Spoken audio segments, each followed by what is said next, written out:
Hey students, along with history, you will keep getting very interesting updates on science, maths, Hindi and English also. तो खुश रहिए, मस्त रहिए और देखते रहिए.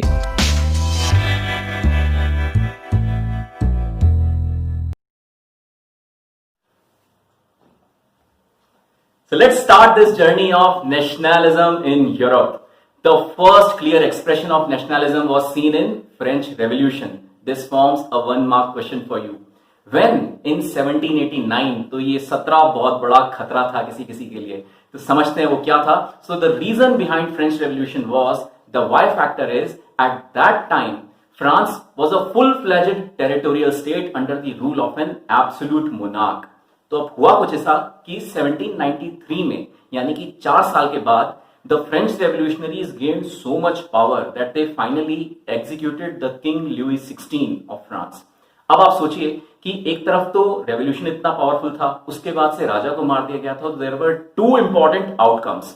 The first one is that the sovereignty, that means the power got shifted from monarchs to the body of French citizens. इसी के साथ में इन्होंने एक काम और किया कि दे हैव प्रोक्लेम्ड, यानी कि उन्होंने इस बात को फॉर्मली अनाउंस कर दिया that they will constitute the nation and they will shape its future. अब सवाल यह आया कि जब इतनी बड़ी बात पब्लिकली अनाउंस कर दी गई, तो the challenge was how to do it. The question is कि कैसे इसको जस्टिफाई करें, कैसे इसको अचीव करें. तो देखिए, फ्रेंच रेवोल्यूशनरीज ने कुछ बड़े मजेदार से, कुछ नोबल से स्टेप्स लिए इस चीज को जस्टिफाई करने के लिए, एक कलेक्टिव आइडेंटिटी डेवलप करने के लिए. And that forms a 5 marks question for you. Okay, so let's understand this in detail, और अगले 2.5 से 3 मिनट में आप इसको याद भी कर लोगे. तो let's understand this. The first thing, the idea of ला पत्री एंड ले सिटोयन. ला पत्री मीन्स द फादरलैंड, ले सिटोयन means the citizens. So the way in India we call our land as our motherland, the Bharat Mata concept. Similarly, since France was a patriarch society, तो उन्होंने इसको fatherland कहा, to establish that connect of the people with their land. Along with that, it emphasized the notion that everybody in this country is equal and they have equal rights under one constitution. दूसरी जरूरी बात, बड़ी interesting, they composed some new hymns. जैसे India के अंदर we must have created Vande Mataram, इनकलाब जिंदाबाद और जनगण मन one find time. Similarly, they created some देशभक्ति based new hymns and public oaths were taken. And similarly, the martyrs were commemorated, यानी कि शहीदों को बहुत सारा सम्मान दिया गया. The third thing, regional dialects were discouraged and French was accepted as the national language. यहां पे इंडिया ने कुछ बड़ा commendable किया था, that is that we have preserved each and every language which was spoken in our country any fine time.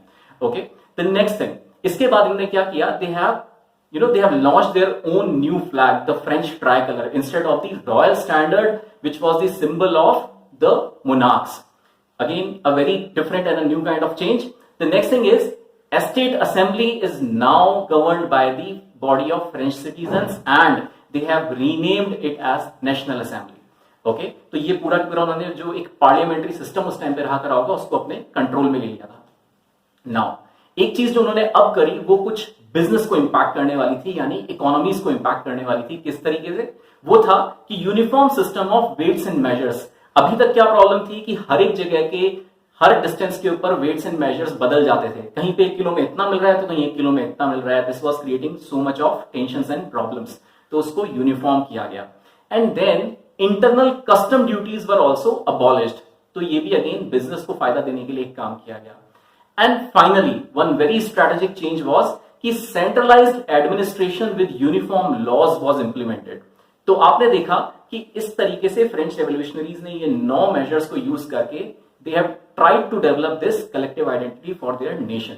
Now the question is how to learn it. Learn करने के लिए देखिए छोटी सी टेक्निक. आपने भी ढंग से समझा है, इन पॉइंट्स के ऊपर नोटिस किया है, तो इसको आपको याद करने में अगले 30 सेकंड लगेंगे. Let's close it up.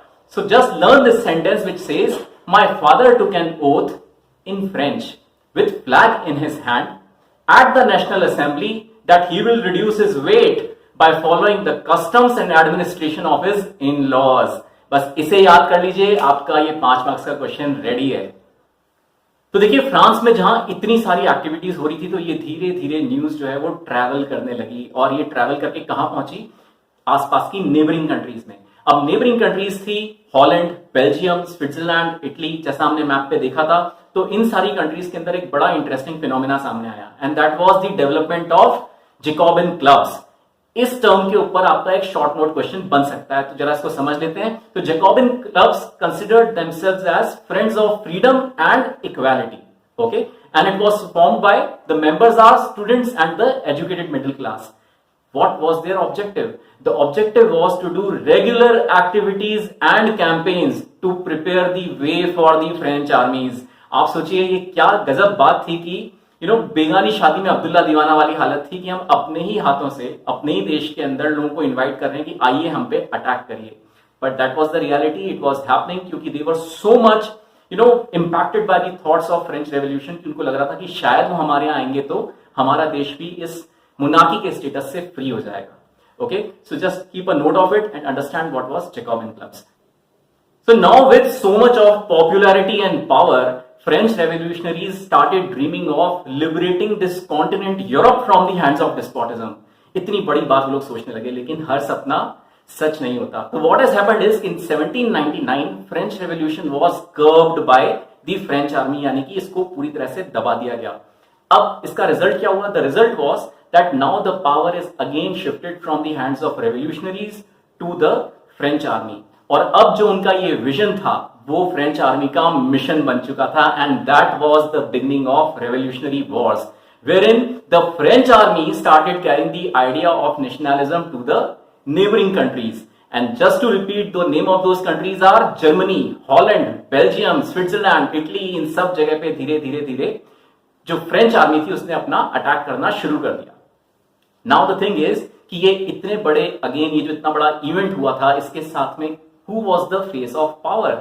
कौन थी वो ताकत जिसने सबको मैनेज किया? And the answer is Napoleon Bonaparte. So who this was the hero, the new hero of French revolution. Okay, अब हम बात करते हैं नेपोलियन बोनापार्ट की। तो उसको समझने के लिए as far as your course is concern, तो let's look at Napoleon Bonaparte in two perspectives. The first one is as an administrator and the second one is as a warrior. तो इसने इन दोनों पर्सपेक्टिव्स पे France को कुछ ना कुछ दिया, कुछ अच्छा कुछ खराब। तो समझते हैं क्या अच्छा था और क्या खराब था। सो now let's enter the regime of Napoleon Bonaparte, जिसकी की डिक्शनरी में इम्पॉसिबल शब्द नहीं था, लेकिन उसको कोई ये कहने वाला नहीं था कि किसने बनाई ऐसी बकवास डिक्शनरी। तो चलिए हम आगे बढ़ते हैं और समझते हैं फटाफट से कि नेपोलियन की जब बात करेंगे तो we will learn him in two important perspectives. First is as an administrator and second is as a warrior. Warrior के बारे में हम बाद में बात करेंगे, लेकिन अभी हम समझने वाले हैं कि what famously he has done as an administrator, किस बात से वो इतना फेमस हुआ। Okay, so he has introduced some of the revolutionary principles, some reforms were introduced and एक बड़ी अच्छी बात ये थी कि ये वो सारे रिफॉर्म्स थे जो कि कहीं ना कहीं वो पहले ही फ्रांस में इंप्लीमेंट कर चुका था and now they are being exported to all the countries where in he was ruling. तो these are the rules which are famously called as the Napoleonic code और सिविल कोड ऑफ 1804। तो इनके बारे में हम समझते हैं and this is going to form again a 5 mark और a minimum 3 marks question for you. तो जस्ट नोट डाउन, और अगेन मेरा आपसे एक प्रॉमिस है कि ये जो मैं आपको बताने जा रहा हूं, this we are going to learn with the help of a small drawing and I am promising you again कि अगले 2.5 मिनट में ये क्वेश्चन आपको याद हो जाएगा। तो चलिए फटाफट से करते हैं। तो अब आप सोचिए कि नेपोलियन ने जब इन कंट्रीज पे अटैक किया तो वहां पे किसका राज्य था? वहां पे वही मोनार्क्स बैठे हुए थे, उनका वही सारा सिस्टम एस्टैब्लिश कर रहा था। तो उसने जाते ही एक काम किया, उसने उठा के फ्यूडल सिस्टम को उल्टा लटका दिया। क्या किया? फ्यूडल सिस्टम को उल्टा लटका दिया। अब सोचिए जब फ्यूडल सिस्टम को उल्टा लटका दिया तो पहली बात क्या हुई, यानी कि feudal system was abolished. Then next thing, जो उसमें नीचे दबे हुए सबसे नीचे सर्फडॉम में जो फंसे हुए लोग थे ना, बहुत सारे पीजेंट्स, दे वर फ्रीड, यानी कि सर्फडॉम and manorial dues were abolished. ये दूसरा जरूरी काम हुआ। And the third thing now कि वो जो नीचे राजा थे ना सबसे ऊपर, वो अब सबसे नीचे हो गए थे इसकी नजर में, क्योंकि वो हरा दिए गए थे। So the privileges by birth were removed. ये एक और बड़ी इंपॉर्टेंट बात थी कि अब जो वो नोबल क्लास को बेनिफिट्स मिला करते थे, टैक्स नहीं देना है और जैसे ही आप पैदा हुए आप अपने आप में ही राजा हो, वो सारे बेनिफिट्स खत्म कर दिए गए थे। द नेक्स्ट थिंग, अब क्या हुआ कि देखिए ये वो समय था जबकि पूरी की पूरी प्रॉपर्टी का जो राइट था वो राजा के पास होता था। ही वॉज द भूपति, ये वर्ड आपने सुना है, यानी कि राजा ही जमीन का मालिक होता था। But he secured the right to property, यानी कि कोई भी एक इंडिविजुअल इस कैपेसिटी में यदि है कि वो जमीन ले सकता है तो वो जमीन को ओन करेगा. That was the right to property. And the next thing is going to be equality of all before law. ये एक बहुत जरूरी बात थी कि क्योंकि अब उसके लिए तो सब बराबर थे, चाहे वो राजा हो चाहे वो कोई कोई एरिस्टोक्रेट हो या कोई उसके सामने कोई पीजेंट हो, दे ऑल वर इक्वल. उसने इस बात की कोशिश की थी. Okay, now the next thing was again on the front of business. Business के लिए उसने क्या किया, that he he has again introduce. आपको याद होगा हमने कुछ देर पहले अभी जब फ्रेंच रेवोल्यूशन की बात की थी तो वहां पे इसकी बात की थी, that uniform weights and measures were introduced. यानी कि उसने उस पूरी रिजीम में इस बात की कोशिश करी कि वेट्स एंड मेजर्स काफी हद तक एक जैसे हो जाएं. And the next thing was improvement in transport and communications. ये एक बहुत जरूरी इफेक्ट था जिससे कि आसानी से गुड्स एंड कैपिटल को बिजनेस के लिए यहां से वहां ट्रांसफर किया जा सके. एक काम और जो उसने बिजनेस के लिए किया वो था रिमूवल ऑफ गिल्ड रेस्ट्रिक्शंस. यानी कि गिल्ड क्या थे बेसिकली कि इन सारी कंट्रीज के अंदर बहुत छोटे छोटे एसोसिएशंस बने हुए थे which were creating so many problems for the new entrants of the business. तो उन्होंने उस कॉन्सेप्ट को भी हटा दिया. Okay, and the last thing was again from the French Revolution.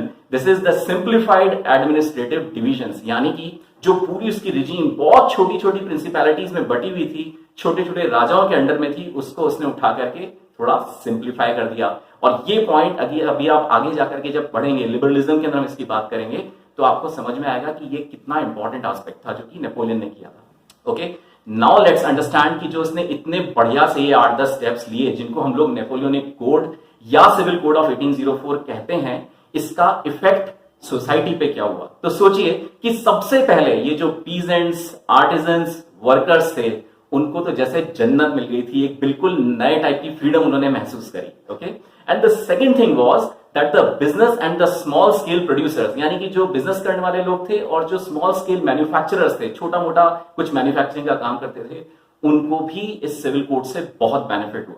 क्योंकि अब उनको ना तो बहुत ज्यादा टैक्सेशन की चिंता थी, उनके लिए करेंसी बहुत सिंप्लीफाई कर दी गई थी, वेट्स एंड मेजर्स को बहुत सिंप्लीफाई कर दिया था, अबव ऑल लॉ सबके लिए एक हो गया था. तो आप सोचिए इन सब चीजों से उनको बहुत फायदा हुआ था. ओके, इसको बात करने के बाद अब हम समझते हैं नेपोलियन बोनापार्ट की नेगेटिव साइड, यानी कि नेपोलियन एज अ वॉरियर. तो वहां उसने कुछ गलतियां कर दी थी, जरा इसको समझेंगे हम जस्ट इसी के साथ में. सो now let's understand Napoleon from the perspective of a warrior. वो एक बहुत गजब लड़ाकू था और बोलते हैं ना कि उसके लड़ने की टेक्निक्स को लोग आज भी पढ़ते हैं और समझते हैं. So now let's understand what specially did as a warrior. तो उसने कुछ बड़े खराब काम किए थे, सही बताऊं तो, and that created a very huge negativity for him. लेकिन इनिशियली जब फ्रांस की आर्मीज अपने हिसाब से इन कंट्रीज में मूव करने लगी, इन कंट्रीज में were the neighbouring countries of France like Netherlands, Germany, Switzerland, Italy, Poland, इन सब कंट्रीज में जब धीरे धीरे इन्होंने अपना मूवमेंट शुरू किया तो initially they were being called as harbingers of liberty, जिसका क्या मतलब है कि वो लोग फ्रीडम को लाने वाले फोर रनर्स हैं. सबसे पहले वही फ्रीडम को हमारी कंट्रीज में लाए हैं. तो this was the vision of people about French army. लेकिन जल्दी ही ये जो सारा एंथुजियाज्म था वो बहुत सारे गुस्से में बदलने लगा. और ये गुस्सा क्यों आया लोगों को? क्योंकि उसके पीछे 4 कारण थे. And these were the 4 reasons that we need to understand कि which ultimately led to a creation of negativity for Napoleon in the social class, in the public. And these 4 points are again going to form an important question for you. ध्यान रखिएगा, इसमें एक छोटा सा note या 3 marks का question बन सकता है. So let's understand them one by one. The first one is no political freedom, no democracy and a U-turn towards autocracy and monarchy. और यही काम वो ऑलरेडी फ्रांस में भी कर चुका था, यानी democracy was destroyed and France was brought back to the status of a monarchy. The second thing that was done was increased taxation, यानी कि अपनी इस पूरी सत्ता को चलाने के लिए, अपनी गवर्नमेंट को रन करने के लिए ही increase the taxation over the public. The third thing forced conscriptions, यानी कि अगेन अपनी इस मूवमेंट को, एक्सपेंशन को डेवलप करने के लिए he started taking the local public in his army forcefully, which was wrong. And finally censorship, यानी कि बोलने लिखने हर बात के ऊपर पीपल वर बीइंग सेंसर्ड, उनको लिखने की आजादी नहीं थी. Okay, so these were the reasons which ultimately outweighed the benefits of the Civil Code of 1804, and people were absolutely unhappy because of all these things. And finally, in 1815, Napoleon was defeated by the great powers of Europe, and his regime came to an end. Okay, so this is the story about Napoleon. Now let's understand the next part of the topic, which will be covered in the next video.